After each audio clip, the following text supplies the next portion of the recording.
BBM naik, Kota Bekasi malah kucurkan dana 6 miliar rupiah demi renovasi ruang sidang paripurna DPRD. Ketua DPD Partai Gelora Arianto Hendrata mengkritik kebijakan anggaran renovasi ruang sidang paripurna DPRD Kota Bekasi. Fasilitas untuk wakil rakyat itu dinilai masih layak. Arianto mengatakan, Kota Bekasi menganggarkan sebesar 6 miliar rupiah hanya untuk merenovasi ruang sidang paripurna. Para pengambilan kebijakan khusus di DPRD Kota Bekasi menurut dia kurang empati, mengingat masyarakat saat ini dihadapkan pada situasi sulit setelah kenaikan harga BBM. Anggaran sebesar 6 miliar rupiah seharusnya dapat digunakan untuk kegiatan yang lebih bermanfaat, contohnya pemberian stimulus kepada masyarakat atau UMKM. Pihaknya meminta anggaran renovasi ruang sidang paripurna DPRD Kota Bekasi dapat direalokasi, apalagi di momentum seperti saat ini.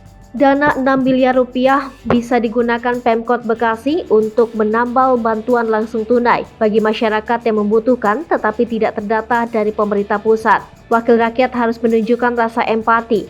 Pembangunan gedung sidang paripurna DPRD Kota Bekasi bisa dilakukan jika kondisinya memang perlu dipugar.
Hai pemirsa Sri Popo TV, jangan lupa komen, like, dan subscribe, serta tonton terus berita-berita terupdate lainnya ya.